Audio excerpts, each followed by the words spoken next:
What's up, Hallowmaniacs? Join us as we check out Sell It Here Antiques in Indiana, and we're also going to take you along for a ride at a recent Goodwill that we stopped by. Let's see what Halloween treasures that we can find today.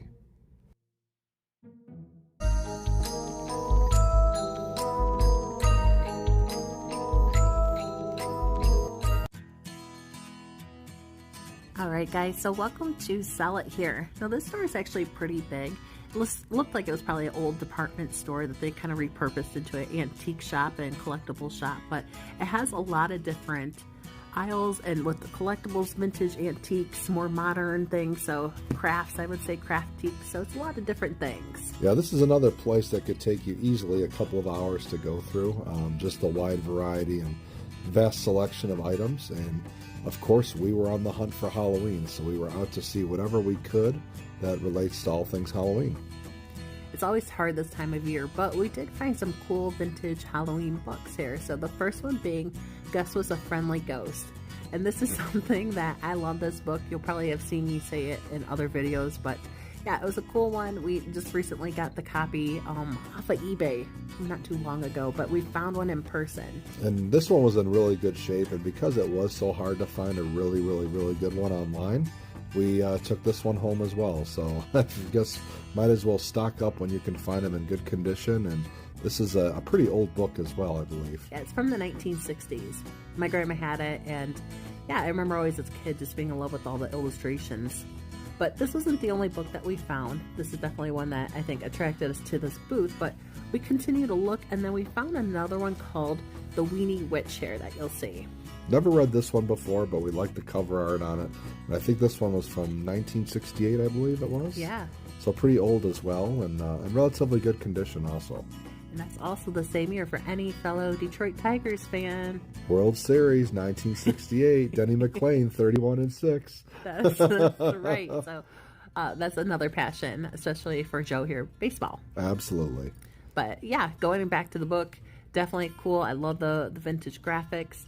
We kept looking around, and the last find that we found was A Haunted House by Walt Disney. And I think this predated the Haunted Mansion, or post-dated, right? This was after, so this is 1975, yeah. And then looking at it, I think the Haunted Mansion opened up in the 60s. Yeah, so definitely probably some inspiration there, you know, with the book itself, or maybe pertaining to the ride or the attraction, but kind of went hand in hand, we thought, and kind of a neat pickup, and again, really good condition. Yep, and everywhere we go, I always see Raggedy Ann and Raggedy Andy's. Well, here's Andy. Yeah, here's Andy, Mr. Annabelle. Mr. Annabelle, that's right. But looking again, this had some really cool vendors kind of going down the aisle. We found in one of the closed cases a King Kong. I almost said Donkey Kong, but it's a King Kong glass. So not totally Halloween, but kind of in that same kind of genre. Yeah, so I thought it was pretty cool. We always even want to honor like the horror villains and different scary movies, and thought that was a cool glass. I like the McDonald's one here too. Those are always nice, cool collectible finds. Here's a board game, Horrified. Never played this one before, but looks kind of interesting, right? Yeah, I think it was for $49.99.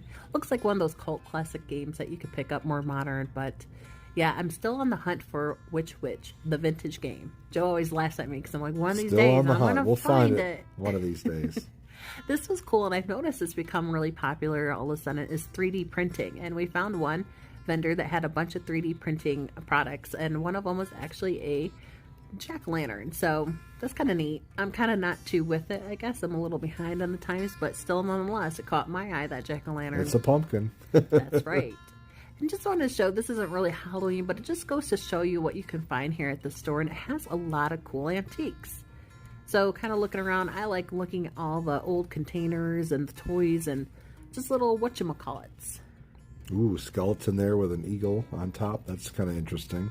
A lot of unique oddities, which really kind of stood out. So definitely some things that kind of relate to Halloween and villains and monsters and all that type of cool stuff. So we definitely wanted to scope some of that stuff out. Yeah, this vendor had a lot of cool skeletons kind of poking out in between.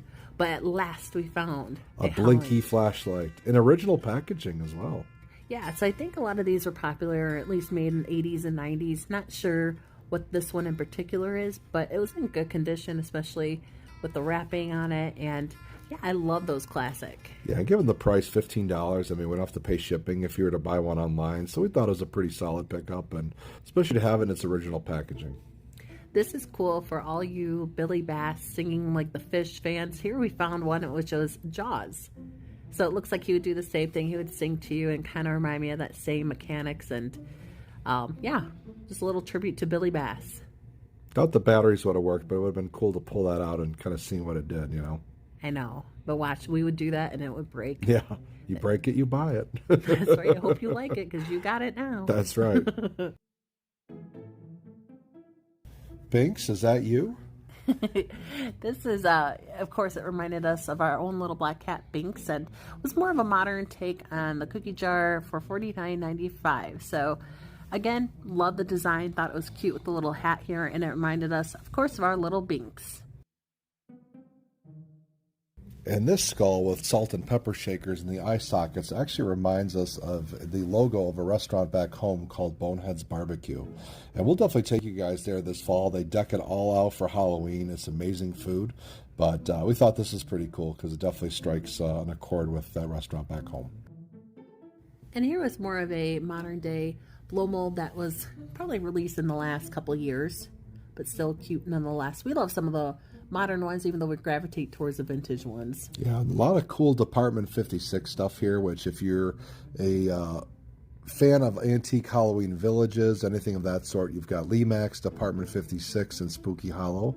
My uncle actually just picked us up a really cool piece, which was Department 56. I believe he paid $7 for it, and it goes for like over $300 online, because once they retire them and they're super rare, there's no more surplus out there. So thank you, UJ, and a really cool add to the vintage Halloween collection, which we'll do a separate video on that come the fall time. I think you guys will be pretty impressed by Steph's collection. Yes, thank you, UJ, again. And this is, like Joe was saying, a lot of these pieces, like once they're retired, their value can sometimes skyrocket. But yeah, always check your local thrift stores because they can sometimes be your best places to find some of these little hidden gems. Yeah, my folks, my aunt and my uncle are always looking at cool stuff for us to add to our collection. So thank you to everybody for all your help all the time. It's greatly appreciated. Exactly. Look at this here, this little Medusa. They had a lot of figures at this store here. Could have made their own little village in store if they really wanted to, with all these accessories and figurines and houses and all that stuff. So definitely makes for a really cool display and a good centerpiece for your home decor, and great talking points too. Oh, yuck. Squirms. Ugh. This is one thing that's one of my fears is worms. And I saw this even though it's a board game, it shouldn't be gross to me, but I still think it's a nasty. Never played it. I think it's from 1996. I think we saw on the packaging, but looks pretty gross. Never seen this before, so I'd have to actually look more into this. But looks kind of unique and definitely interesting. But as Steph kind of mentioned, we will not be taking that home. No, do not leave the worms at the store. That's right. Or I'm sorry, the squirms. The squirms. The squirms. That's right. Kind of reminds me of the creepy crawlers or that. Yeah, creepy crawlers for sure. Absolutely. Those were always fun.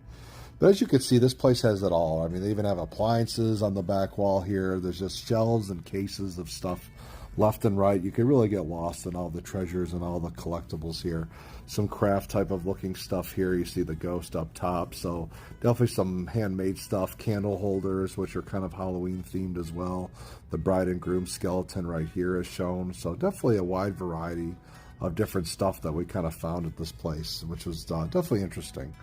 This is one of those cult classic games I remember playing as a kid, 13 Dead End Drive. It's kind of like a murder mystery whodunit, kind of like Clue. Type of thing, yeah. But it would have like the full like mousetrap kind of board that you would build. So it's definitely one of those cult classics. Some candles here, not our favorite. We do love the girly ones and some of the older Halloween candles as well, but they were still pretty cool. I mean, not the best condition though, so not something we had to take home. And the Bloody Skull one, I was kind of like, not my thing. See the chip and the other pumpkin ones, so not the best condition, but there definitely was some Halloween rampant left and right.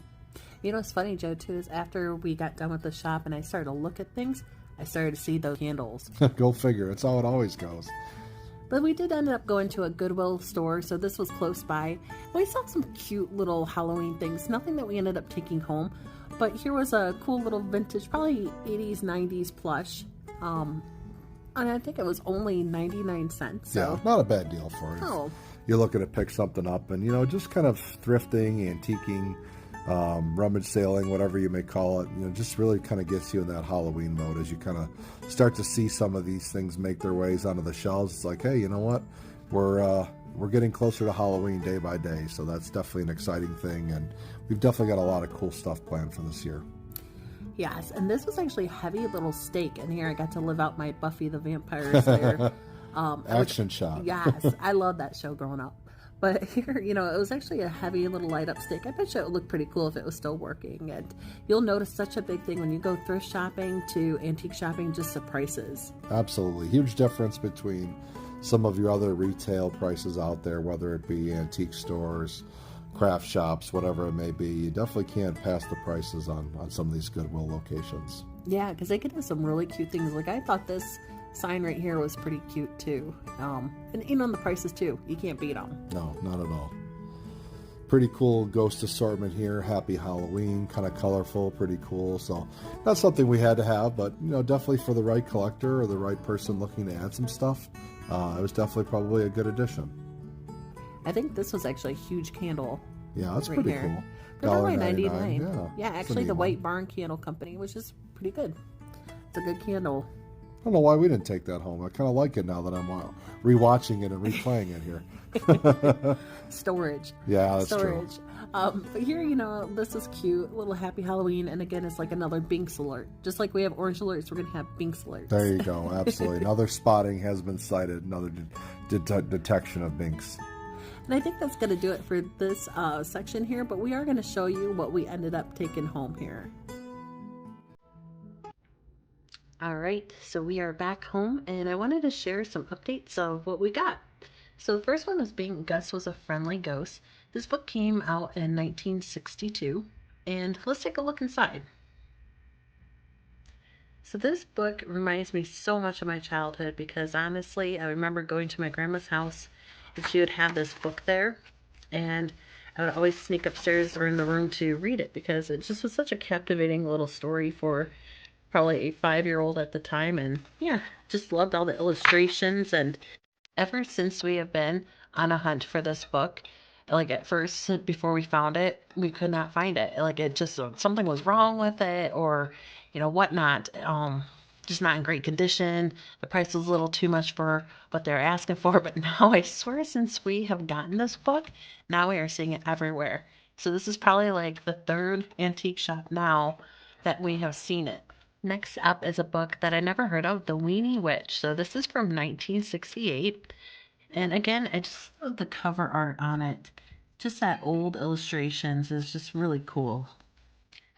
So this one, out of the 3 books that we got, was actually the most well used. And you can see it was part of a library book for one of the schools. But for all of those out there that remember renting a book from the library and having the library card, upon looking, I can see just how well or how much this book was actually rented out, which I think is always a neat thing to see. But yeah, you can see even from the 70s and 74 here. So it was neat to see all these dates and times. So the last book that we found was a Walt Disney book, and it is called The Haunted House, and it was made in 1975. And I just love, again, I love the illustrations. I know that's repetitive, but that is what ultimately has collected or attracted me and Joe to buy a lot of these books. And isn't that the truth? You have to have something that's visually appealing that just draws you in, and that's the case for a lot of these old books. You know, I've never actually even read this one or The Weenie Witch. I know I've read the Gus book, but just scrolling through the book, and it's kind of interesting because here I see 3 figures and kind of remind me of the 3 hitchhiking ghosts at a haunted mansion. And then here it says, in the dark he saw 3 shadows, a fat one, a short one, and a tall skinny one, which kind of reminds me again are the 3 hitchhiking ghosts. But going through the book, and I have to look closer because I have not read it, I don't really see them being labeled as the 3 hitchhiking ghosts. But you know, it's kind of interesting fact. I wonder if maybe that was something Disney had planned all along. Or in second thought, at least at the very least, maybe perhaps because I think the Haunted Mansion may have been created before this book. If it was 1968, I'll have to look again on the dates. But again, maybe it was a subtle hint to them or a subtle nod. And last but not least, we have a blinky flashlight that we took home. And we took it because, for one, it was still new in the package and had the wrapping on it. And I like seeing that blinky light. Assuming this is probably anywhere from 80s, 90s at the maybe the latest. I'm not sure how long Blinky actually produced these lights, but still, it was very nice actually being able to get one for the collection that was still in the brand new packaging. All right, guys, so that's going to do it for this video here. We hope you enjoyed these treasures that we took home, and yeah, I would love to know if you have ever actually read any of these stories. Perhaps if you have, let us know your thoughts, your favorite one. Also, if you have any good suggestions of Halloween stories that we can look out for. But as always, thank you so much for watching, and remember to stay spooky.